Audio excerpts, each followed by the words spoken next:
Please. Louder.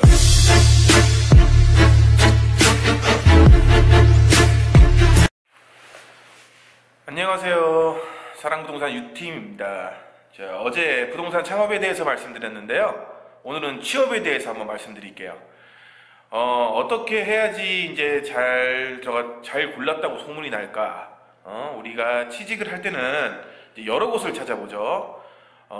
거래 중개망이 있는 부동산 구인구직란이 있고, 공인중개사 협회에서 있는 구인구직란이 있고, 뭐 자코리아나 알바몬이나 이런 사이트가 있고요. 그 다음에 아는 사람 아니면은 공인중개사 학원을 통해서 취직을 하는 경우도 있고요. 유팀이 생각할 때 이 중에서 가장 괜찮은 데가 공인중개사 협회에 있는 곳이 가장 좀 믿음직한 것 같아요. 연락도 가장 빨리 되고, 대략적인 보수와 정보들이 적혀 있고요. 그 다음에 부동산들이 이제 모두 다 아는 곳이다 보니까 그쪽 위주로 조금 많이, 그리고 비용도 안 나가고요. 그래서 협회 사이트를 이용하시는 게 가장 좋을 것 같아요. 이제 마음에 드는 부동산이 있으면은 이제 거기에서 찾아보고 바로 연락을 드리면 되고 시간을 잡으시면 되겠죠. 오늘 말씀드릴 거는 일단은 서울에 있는 원투룸 뭐 자리 사무실, 예를 들어서 한 달에 뭐 자리값으로 50만 원씩 받는다거나 뭐 이런 사무실 말고 또 이제 컨설팅 사무실, 아파트나 빌라 컨설팅을 하는 부동산을 제외할게요. 이런 데는 그냥 누구나 다 그냥 들어가고 사람 많으면 이익이 되는 구조라 이런 데는 일단 패스를 하고 일반적인 부동산 취업에 대해서 알아보려고 합니다. 면접을 보실 때 좀 체크하셔야 될 부분이 있어요. 그 부분이 무엇이냐면은 손님이 많은 곳을 선택하셔야 돼요. 일을 배우려면은 일을 배우려고도 하고 수입이 되려고도 하면은 일단은 매수 손님이 많아야 됩니다. 그러니까 세입자나 매수자나 이런 찾는 분들이 더 많아야 돼요. 보통 직원을 구하는 부동산들은 첫 번째가 손님이 너무 많아서 내 일손이 너무 부족하다, 누가 날 좀 커버해 줬으면 좋겠다, 이렇게 해서 구하시는 분들이 있고요. 이제 두 번째가 내가 자격증이 없어서 자격증을 걸어야 된다, 아니면은 뭐 이리저리 외근할 때가 많아서 뭐 사무실에 좀 이렇게 앉아있을 사람이 좀 필요하다, 내가 공장을 하는데 아파트 손님 이거 놓치기 너무 아깝다, 상가 손님 이런 거 너무 아깝다, 조금이라도 건져보자, 이렇게 해서 직원을 구하시는 분들이 있고요. 이제 첫 번째에 대해서만 얘기를 할게요. 손님이 많은 곳을 선택해라. 손님이 많아서 일손이 부족하다, 이제 뭐 이런 곳을 찾으셔야 되고요. 그 이유는 아시겠지만 부동산에 손님이 하루에 한 명 오는 거랑 5명이 오는 거랑은 일의 배움 그리고 수익적인 측면에서 굉장히 많은 차이가 납니다. 지금과 같은 경우 하루에 5명은 5배 차이가 나죠. 그리고 5배 더 수익을 거둘 수 있으며 5배를 더 빨리 배울 수가 있어요. 이 시간의 차이입니다. 한 달에 이제 이렇게 금방금방 해야지 얼른 배우고 얼른 일을 하실 수가 있어요. 그리고 두 번째가 이 대표의 마인드예요. 이 대표의 마인드가 처음에 부동산 일을 할 때 굉장히 중요한 것 같아요. 일회성으로 직원을 구하는지 아니면 일회성이 아니라 조금 뭐 직원을 갑과 을의 관계가 아니고 뭐 동반자로 생각하는 그런 곳을 좀 찾으셔야 돼요. 그러니까 대표의 마인드가 가장 중요하다는 거죠. 같이 운영을 한다고 생각을 해야 돼요. 뭐 이 직원은 뭐 그만두면 땡이야 이런 게 아니라 이 대표의 마인드가 뭔 마인드가 되냐면은 이 직원이 나한테 돈을 벌어다 주는 존재야. 그죠? 이 직원이 나한테 돈을 벌어다 주니 나는 이 직원에게 근무를 할 수 있는 최상의 조건, 최상의 환경을 만들어줘야 됩니다. 이런 마인드를 가지신 대표님을 좀 찾으시는 게 좋아요. 저도 이제 주변에 이제 그런 대표님들 보면은 많이 배우려고 하고 있어요. 그거를 지키기가 굉장히 힘들어요. 그래서 꾸준하게 그런 부분을 초심을 잃지 않으려고 애를 많이 쓰고 있습니다. 하지만 그렇게 해줬는데 그에 반해서 농땡이를 친다거나 근태가 뭐 뭐 형편없다거나 이러면은 바로 쫓겨나죠. 그리고 세 번째가 이제 여러 가지 기술이 있는 데가 좋습니다. 부동산은 제가 볼 때 기술직이에요. 기술직이라고 하면 요새 부동산들은 자기만의 광고 방법이나 아니면 매물 접수 방법들이 있어요. 이런 것들을 저는 기술로 봐요. 지금 제 유팀이 이렇게 유튜브를 하는 것도 그런 기술을 늘리려고 하는 방법 중에 하나예요. 그런 기술을 늘리려고 하는 방법 중에 하나고 처음부터 다 할 수는 없어요. 처음부터 다 할 수는 없고 그 대표님이나 그 주변에 계신 직원분들도 모두 다 오픈을 안 할 거예요. 하지만 꾸준히 열심히 이렇게 일하는 모습을 보여주고 노력하는 모습을 보여준다고 하면 분명히 돌아옵니다. 이런 것들을 배우셔서 나중에 오픈하실 때 꼭 큰 도움이 되실 거예요. 그러니 처음부터 내가 뭘 왜 안 가르쳐 주냐 이렇게 하지 마시고 천천히 바닥서부터 일을 배우다 보면은 자연스럽게 알게 되고 어깨 너머로 보게 되고 하는 거예요. 그래 너무 조급하게 생각하지 마시고요. 일을 구하실 때 가끔씩 이런 게 있어요. 인터넷 카페 뭐 블로그 운영 가능한 자 뭐 할 줄 아는 사람 이렇게 구하시는 분들이 있습니다. 이런 데는 안 가시는 게 좋아요. 본인들이 노력을 하지 않고 사무실에서 노력을 하지 않고 그냥 단순히 직원을 통해서 본인이 일을 배우겠다는 그런 심보예요. 자기가 노력을 해야지 다른 사람만 일하러 온 사람들한테 배우면 안 되겠죠. 일을 가르쳐주는 입장이 돼야 돼요. 그리고 사무실 안에서의 경쟁 유발을 하는 데는 가지 않는 게 좋습니다.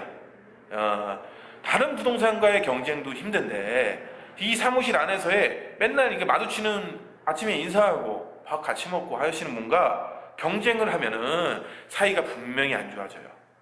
우리가 경쟁을 하더라도 이게 약간 선의의 경쟁 아니면은 서로 도움을 주고 받을 수 있는 그런 상황, 이런 상황이 돼야지 협력 관계가 될 수 있는 그런 사무실에 가야 돼요. 굉장히 불편한 일이 많이 생깁니다. 제 주변에도 그런 일이 많이 있고요. 그리고 가족 사무실에는 되도록 안 가시는 게 좋아요.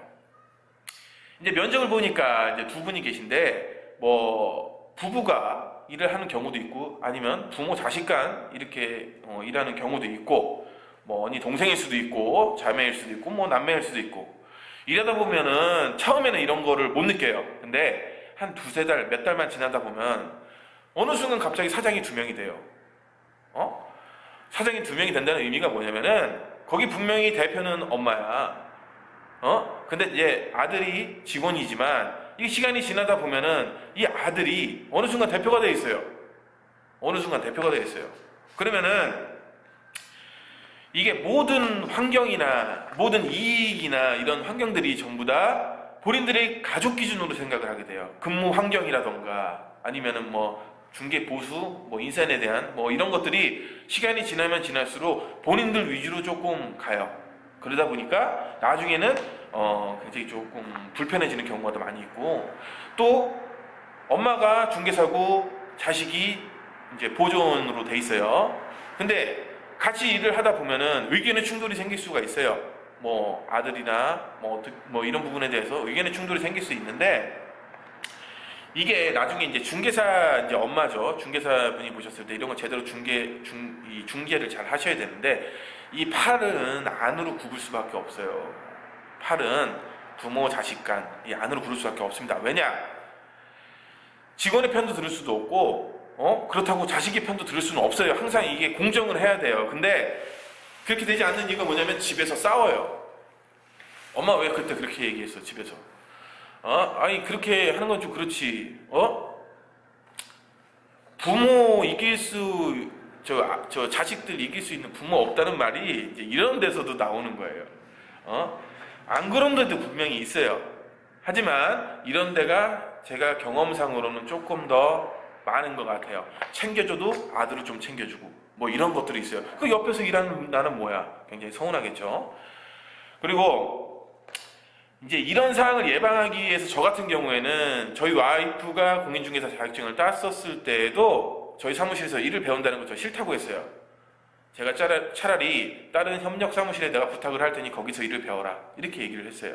왜냐면은 그쪽이 더 일을 잘하고 그쪽이 더 냉정하게 일을 가르쳐 줄 것 같아서 그렇게 했습니다.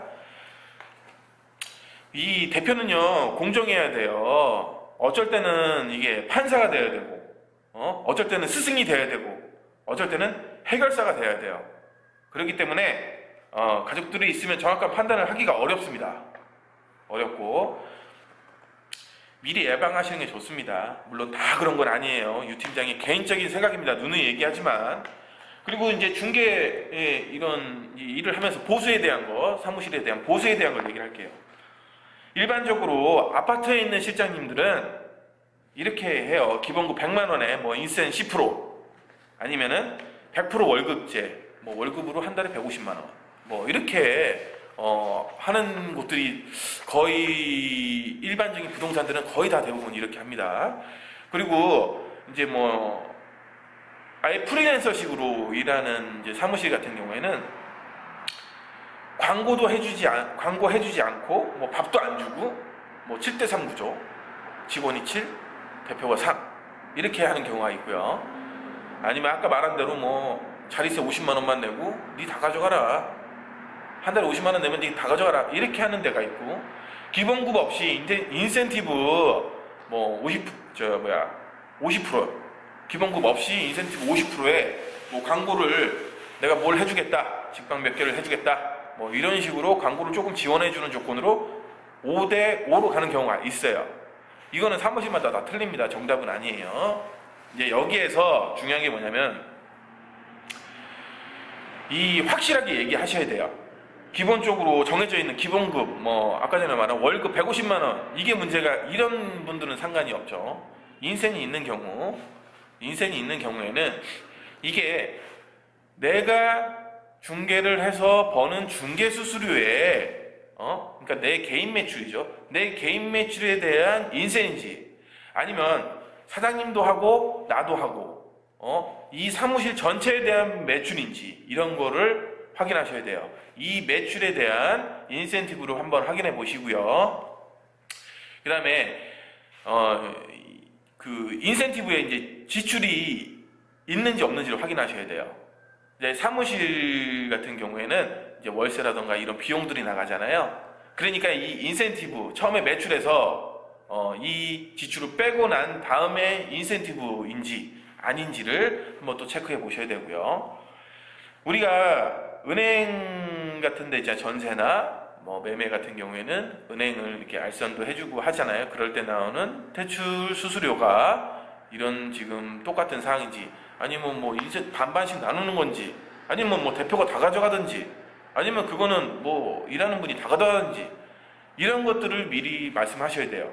대출 수수료, 법무사 수수료, 그리고 수습기간은 정확하게 몇 달이고, 그 다음에 출퇴근 시간은 몇 시서부터 몇 시까지인지, 그리고 워킹은 어떻게 순번이 오는 건지, 아니면 워킹 뭐 대표 마음인지, 뭐 딱 봐도 질 좋은 손님은 뭐 대표가 가져가고, 딱 봐도 이사 날짜도 없고 조금 그런 사람은 실장한테 이러면 안 되겠죠. 그런 부분에 대해서 좀 확실하게 얘기하시는 게 좋고요. 쉬는 날은 언제인지 확인하셔야 되고, 우리가 흔히 크리스마스나 이런 빨간 날 있죠. 법정 일요일 빼고 이제 다른 이제 빨간 날 같은 경우에 이런 날 쉬는지 안 쉬는지, 이런 것도 확인을 하셔야 되고요. 가끔씩 손님들이 팁 같은 걸 주시는 경우가 있어요. 고생했다고 이거 좀 뭐 밥값이나 해, 그리고서 뭐 2, 3만 원씩 지어주시거나 이런 분들이 계세요. 이런 거 같은 것도 물어보시는 게 좋아요. 이게 뭐 내가 가져도 되는지, 아니면 뭐 나눠야 되는지 처음에 물어보시는 게 굉장히 좋습니다. 나중에 이런 걸 안 물어보면은 나중에 받고 나서 안절부절해요. 안절부절하단 말이야. 이거 물어봐야 되는지 말아야 되는지, 이런 거 괜히 처음부터 그냥 나중에 그냥 고민 걱정하지 마시고 처음부터 결정하고 들어가시면 속이 편해요. 일하시기도 편하고. 오늘은 이제 공인중개사 합격 후 취업이나 취직을 했었을 때 면접을 보셨을 때 이럴 때 알아봐야 될 점에 대해서, 그리고 주의할 점에 대해서 말씀해 드렸고요.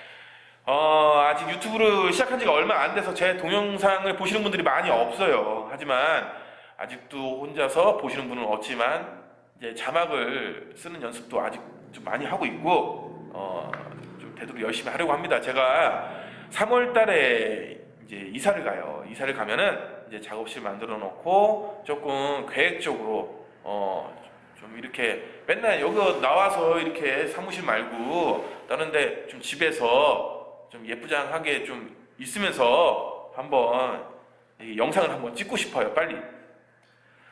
그리고 좋아요도 많이 좀 눌러주시고 구독도 좀 눌러주시고 또 내일은 취업 후에 내가 해야 할 일에 대해서 업로드 해드리겠습니다.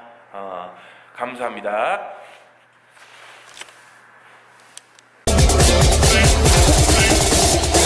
We make the streets louder.